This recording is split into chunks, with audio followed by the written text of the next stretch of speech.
Let's take you back now to the closing ceremony at the G20 Summit. 20 leaders and the people who have the greatest interest in the deliberations that we've been having here, the ordinary people of the world. We will continue as South Africa with this innovative platform for engagement during South Africa's presidency of the G20. This practice is very much in line with our traditions as South Africa to involve civil society formations in all matters of importance to the people of our country. It was through the actions of civil society formations in South Africa that we were able to bring an end to the nightmare of apartheid and to achieve our democracy. It is important that ordinary people should feel that they are invested in issues that affect their lives and future, and that they are made to be part of the process that determines that future. We will take the work that Brazil has started in this regard forward. Through its presidency, Brazil has also effectively, preeminently contributed to building a just world and a sustainable planet. The work undertaken throughout the Brazilian presidency of the G20 has addressed some of the most pressing global challenges of our time. We welcome the heightened focus on the development agenda through the lens of developing economy countries. South Africa expresses its gratitude to Brazil and indeed to the rest of the G20 membership for the opportunity to build upon the excellent work led by Brazil. We applaud the G20 members led by Brazil in finalizing the G20 Rio de Janeiro Leaders' Declaration, which outlines the actions we must take together to build a better world. We appreciate that once consensus was reached, following the hard work done by our Sherpas and ministers on the declaration, it was clear that what I would characterize as sufficient consensus had been reached, in that even those members who still had points of disagreement agreed and maturely decided that they would not stand in the way of the adoption of the declaration. This approach is to be applauded, and I hope that it will work to advance and to strengthen the G20's founding principles of cooperation and working together to ensure that once a level of consensus has been reached, we should agree that sufficient consensus has been reached for us to move forward. As South Africa, we undertake to advance the work of the G20 through enhancing cooperation towards achieving greater global cooperation and growth and sustainable development. We will work to ensure that no one is left behind and no country feels left behind. The world is faced with severe challenges, but it is also facing great opportunities, as President Xi Jinping said.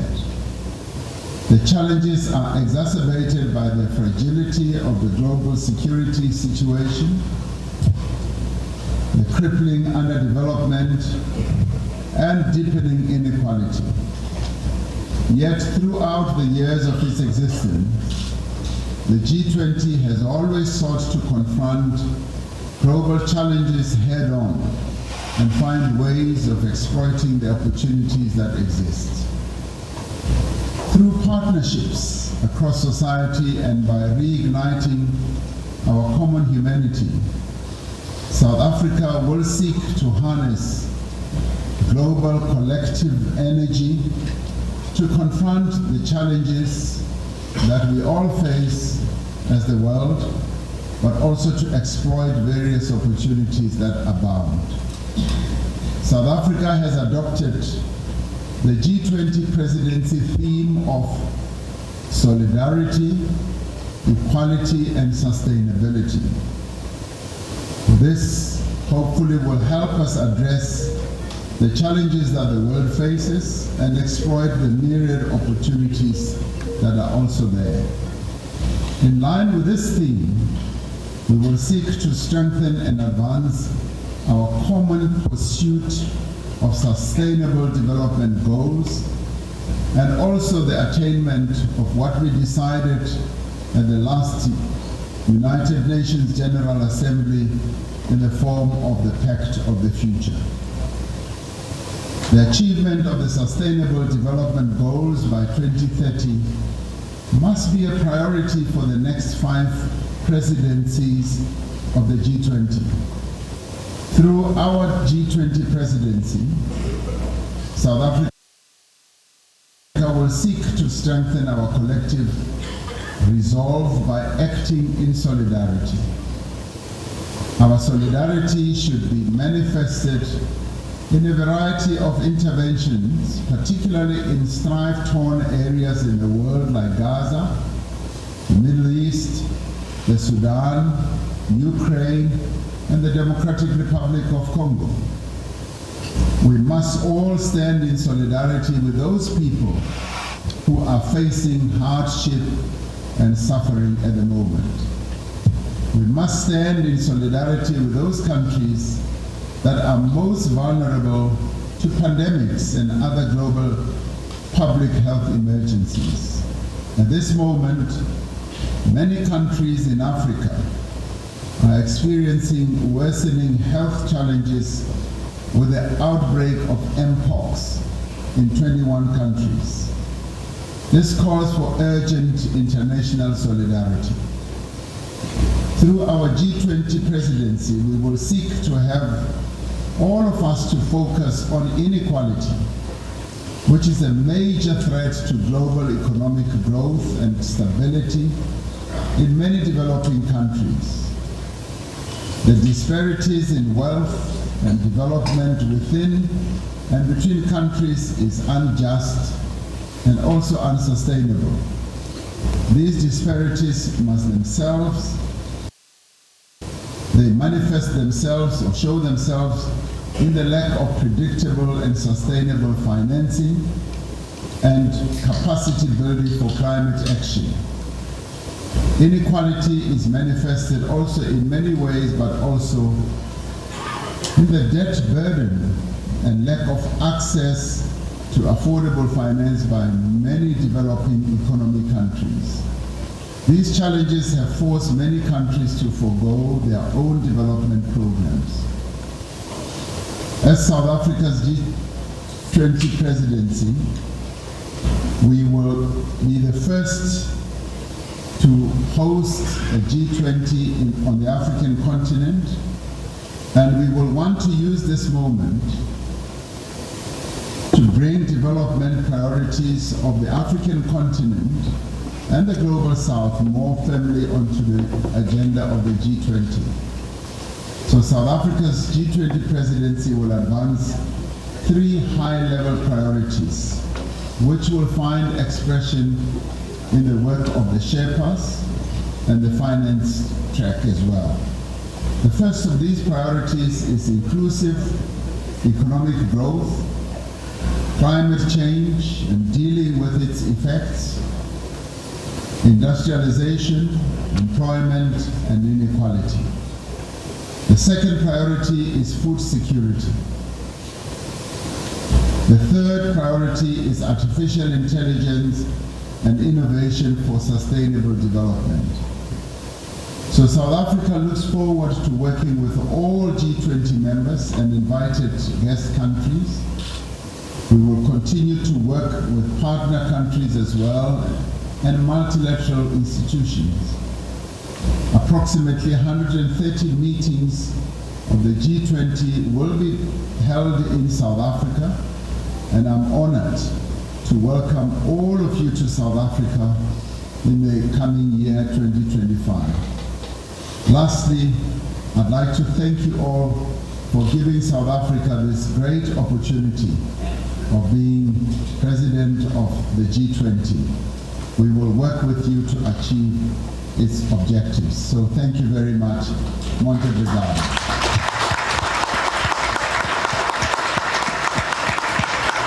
Agora, eu queria dizer para vocês que eu quero agradecer por último as pessoas que trabalharam anonimamente, mas as pessoas que nos serviram almoço, que nos serviram café, as pessoas que limparam o banheiro.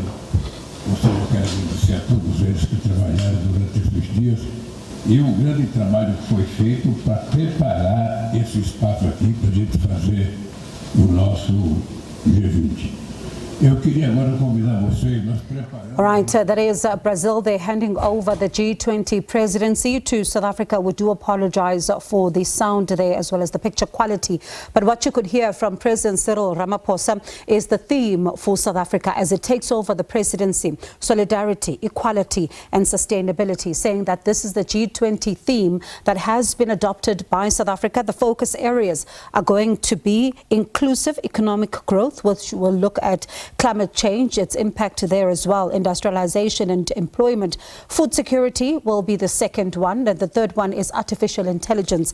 And the president of South Africa also speaking about the fact that they will continue then as South Africa to build on what has already been done. Approximately 130 meetings will be held in South Africa. This is the G20 meetings. Remember, we did have those committee meetings that Sophie and I were talking about a little earlier on, but someone else who's been watching these developments is my colleague Sherwin Bryce Peace, who's our US correspondent, who is live for us in New York. They're showing a lot of focus on the economy, looking at inclusive economic growth, climate change, industrialization, employment, also talking about food security, artificial intelligence. These are the key focus as South Africa takes over the reins.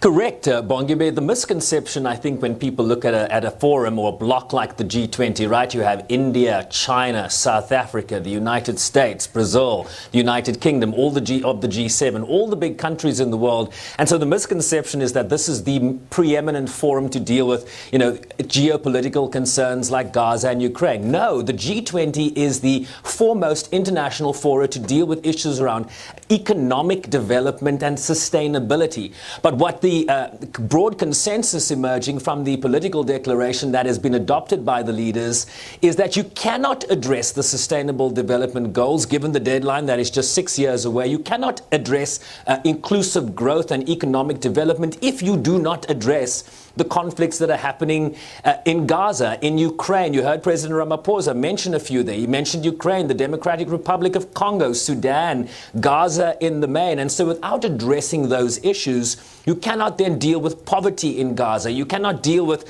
food insecurity in Gaza, which are the two first sustainable development goals. And so the broad takeaway from what you heard there from President Ramaphosa is that as we now take over as South Africa, the presidency of the G20, it's going to be important to build on what Brazil has done. What was Brazil's theme for the current year?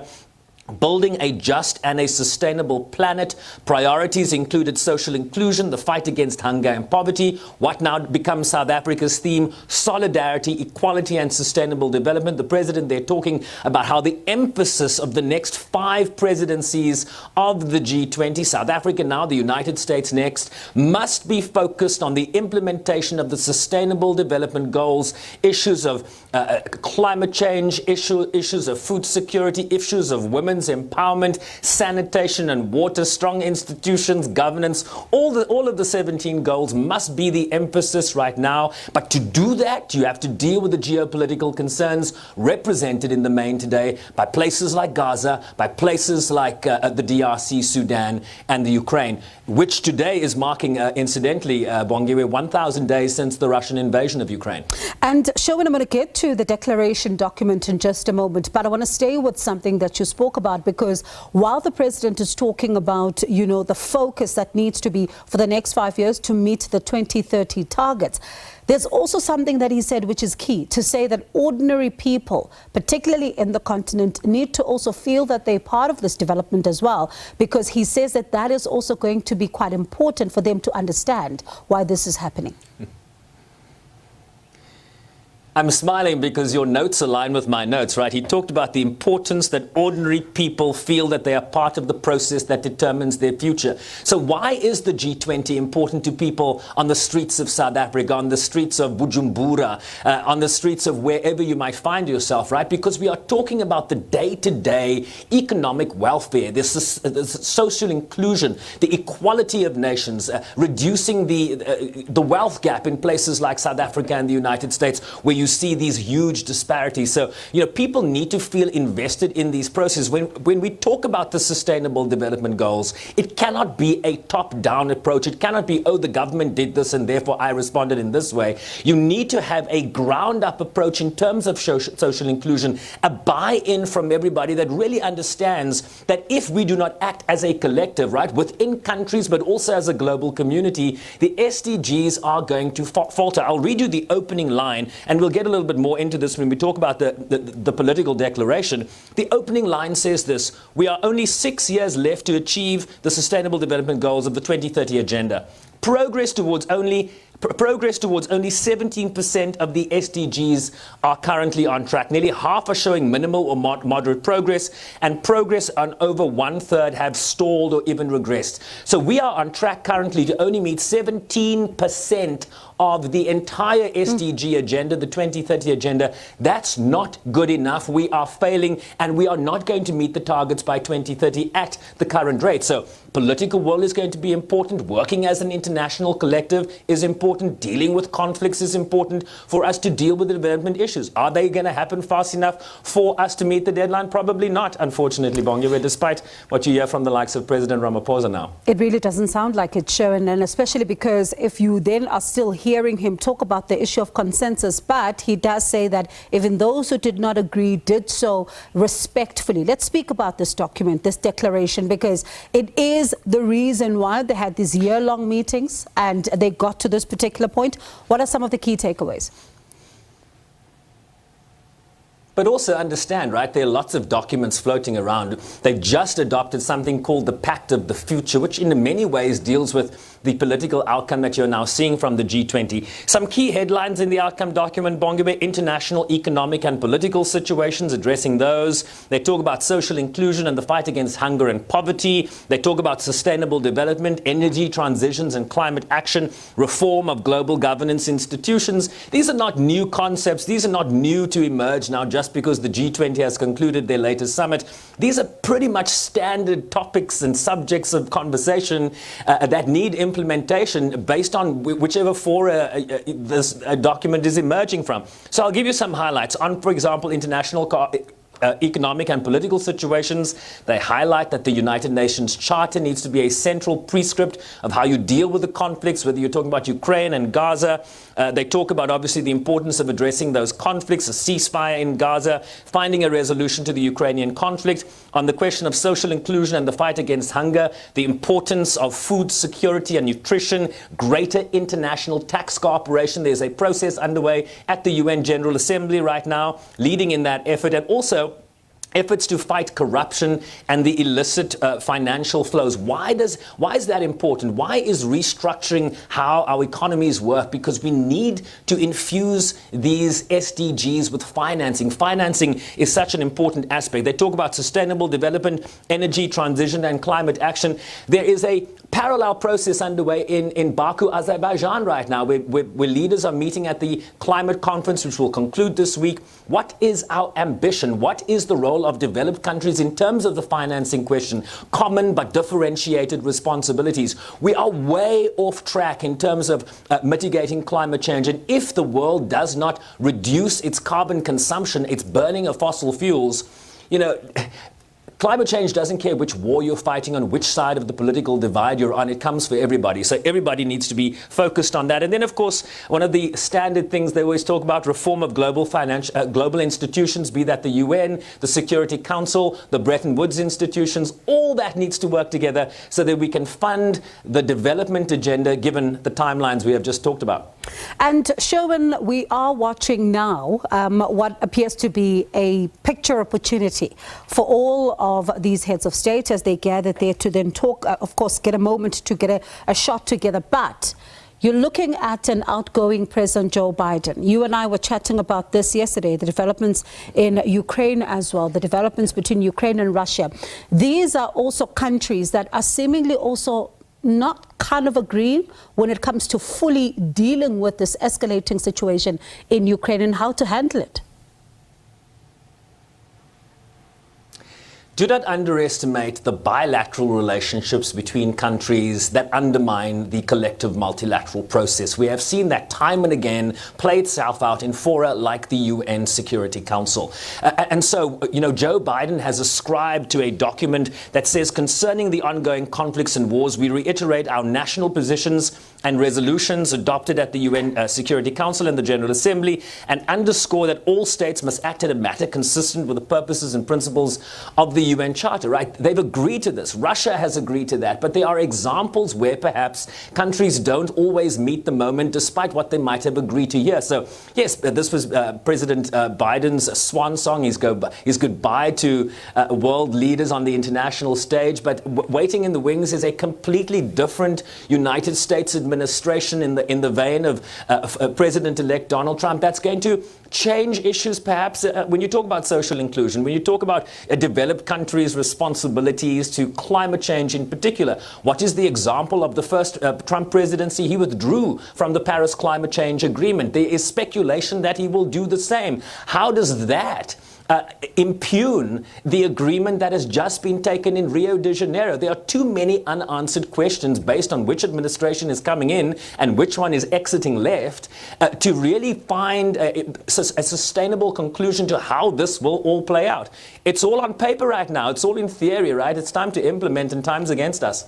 Against us indeed, Sherwin. As we even heard 2030 becomes the focus, and each and every president of the G20 Summit is going to have to focus on this. But thank you so much, Sherwin, for that update there. That's Sherwin Rice-Peace, SABC News correspondent.